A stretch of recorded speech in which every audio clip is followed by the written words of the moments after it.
이번 네 번째 시간은 양자 이론의 시발점이 되는 흑체 문제에 관하여 이야기하겠습니다. 흑체 문제는 19세기 말 전구의 대중화와 관련이 있습니다. 당시 알고 있던 고전 이론으로 설명할 수 없는 흑체 복사 곡선은 독일의 물리학자 막스 플랑크가 진동자의 에너지를 양자라는 가정에 의하여 이론적 설명이 되어 양자 이론의 시발점이 됩니다. 19세기 말은 문명사의 변혁기였고 그 중심에 전기의 일상적 사용의 시작이 있었다고 할 수 있습니다. 전구의 발명은 생활을 편리하게 하는데 결정적인 기여를 합니다. 전구의 발명하면 에디슨을 떠올리게 되는데 에디슨은 전구 자체를 발명했다기보다는 상업화가 가능한 전구를 만들어 대중화에 큰 기여를 한 사람이라고 할 수 있습니다. 당시 보편적으로 사용하던 가스 등을 전구로 대체하려고 하였는데 학자들도 전구가 발하는 빛에 대한 연구를 하였습니다. 전구는 전기 저항이 큰 물체에 전기가 흐르면 저항으로 인하여 가열이 되면서 빛을 발하는 것입니다. 전구가 발하는 빛은 물체의 온도에 따라 달라집니다. 요새는 보기 힘들지만 둥근 유리구 안에 텅스텐 필라멘트가 있는 백열전구는 노란 빛을 발하는데 필라멘트의 온도가 2000도 이상 올라가면서 빛을 발하는 것입니다. 물체의 온도에 따라 발하는 빛의 색깔이 달라지는데 완전히 온도에만 의존하는 물체를 흑체라고 하며 키르호프라는 독일학자가 1859년 처음으로 정의했습니다.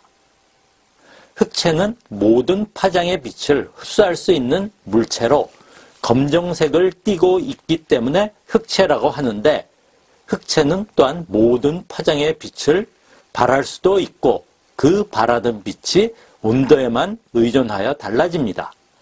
따라서 필라멘트가 가열되는 온도와 발하는 백열전구의 색을 연구하는데 흑체 연구가 필요했습니다.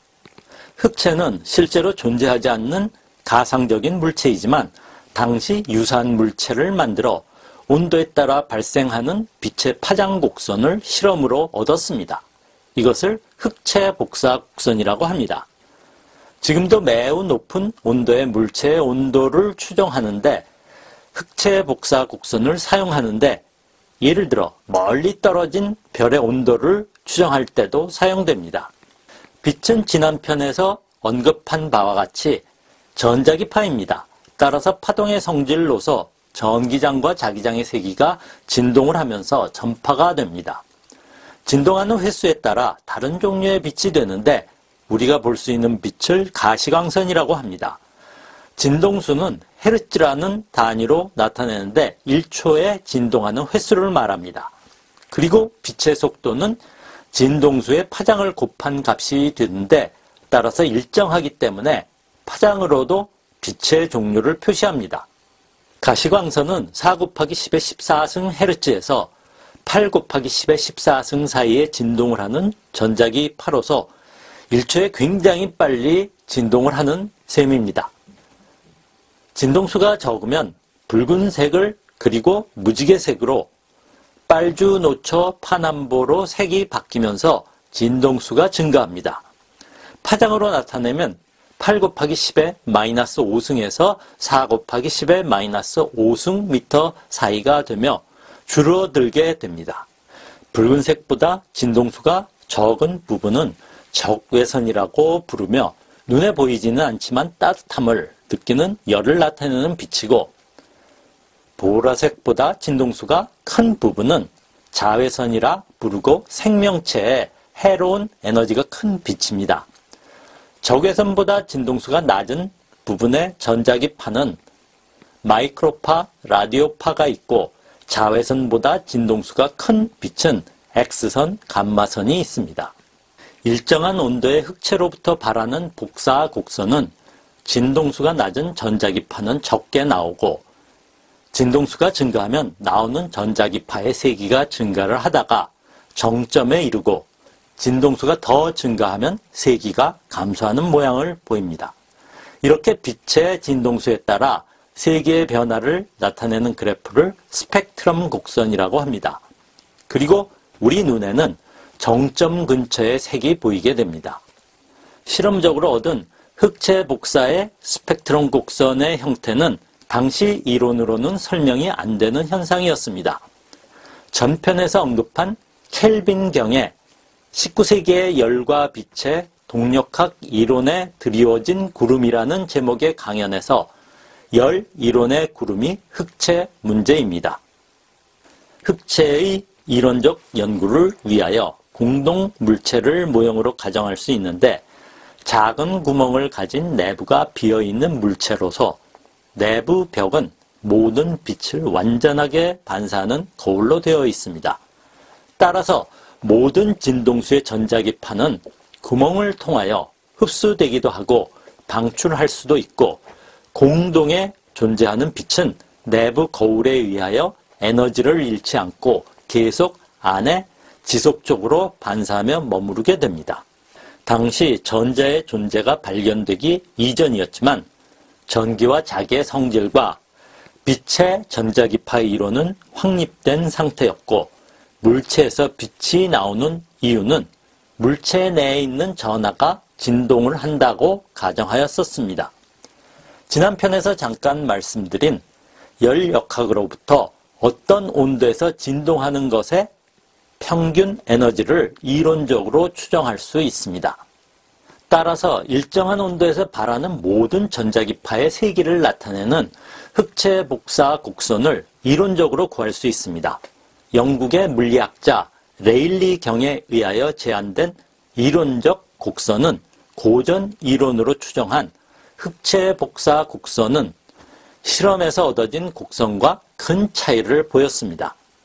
진동수가 낮은 적외선 부분에서는 거의 일치했지만 진동수가 증가하면서 이론적 예측은 세기가 계속 증가하기 때문에 실험에서 얻은 곡선이 보이는 정점에 이르렀다가 감소하는 형태와 큰 차이를 보입니다. 당시 과학자들은 이를 자외선 파국이라고 부르게 됩니다. 흑체가 정의된 이후 다양한 연구가 진행되었는데 흑체가 복사하는 빛의 총 에너지는 온도의 4승에 비례한다는 실험적 결과를 스테판이라는 물리학자가 실험적으로 발견하였고 오스트리아의 물리학자인 볼츠만이 열역학 이론을 통하여 스테판 볼츠만 법칙이 알려졌습니다. 1893년 독일의 물리학자 비는 흑체 복사 곡선은 온도가 달라지더라도 형태가 같고 온도와 곡선 정점의 파장값의 곱은 일정하다는 빈의 변이 법칙을 발견하였습니다. 그리고 변이 법칙과 아울러 이어진 연구에서 전자기 이론을 확립한 맥스웰의 또 다른 업적인 기체 분자의 속도 분포 곡선 함수식 형태를 흑체에 발생하는 복사들도 따른다는 가정을 하고 복사하는 총 에너지는 스테판 볼츠만 법칙을 따른다고 가정하여 1896년에 비는 흑체 복사의 이론적 분포 곡선을 얻게 됩니다. 이 분포 곡선은 흑체 복사 곡선과 유사한데 높은 진동수에서는 잘 일치하지만 낮은 부분에서 잘 맞지 않는 것을 볼 수 있습니다. 빈의 친구이자 동료였던 독일의 물리학자 막스 프랑크는 앞서 언급한 키르호프의 후임인 베를린 대학교 이론 물리학 교수입니다. 프랑크는 당시 볼츠만에 의하여 제안된 원자론에 의한 통계를 적용하는 통계 연력학에 대하여 인정하지 않고 물질과 에너지는 연속적이라고 믿는 보수적인 학자로서 엔트로피를 다루는 연력학 제2법칙을 연구하여 연력학의 권위자가 되었습니다. 프랑크는 흑체 문제가 어떤 온도의 열적 평형에 도달했을 때 방출하는 복사 에너지에 대한 것으로 연력학의 문제라고 생각하여 연구를 시작하였습니다. 프랑크는 실험적으로 얻은 흑체 복사 곡선과 낮은 진동수 부분에서 일치하지 않은 빈의 흑체 복사 분포 곡선식을 보던 중 수학적으로 약간의 변화를 주게 되면 흑체 복사 곡선과 완벽하게 일치함을 발견하게 됩니다. 그리고 이 결과를 1900년 10월 19일에 열린 독일 물리학회에 참석하여 발표하였고, 이 식은 현재 흑체 복사 곡선을 나타내는 플랑크식이라고 부릅니다.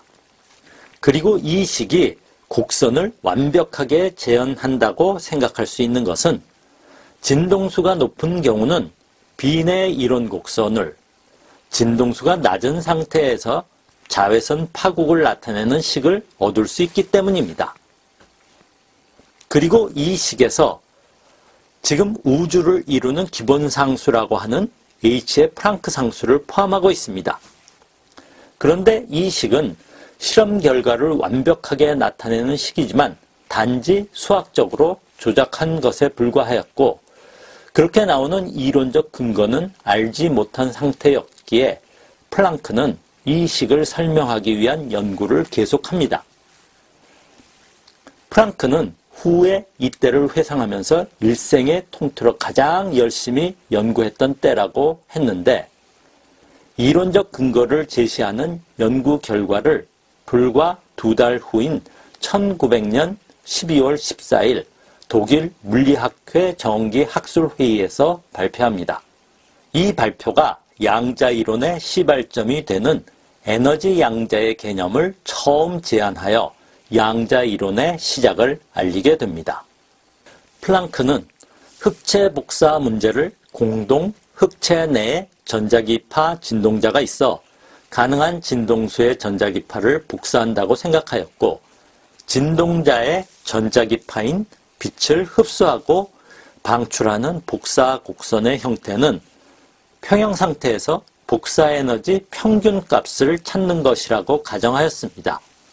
그리고 평균 값을 찾기 위한 여러 방안을 시도했지만 항상 볼츠만의 통계역학적 에너지 평균과 관련되어야 한다는 플랑크로서는 받아들이기 어려운 결론에 다가가게 됩니다. 그런데 통계적으로 평균을 구하는 과정에서 볼츠만과는 다른 가정을 하게 되면 플랑크식을 얻게 된다는 것을 알게 됩니다.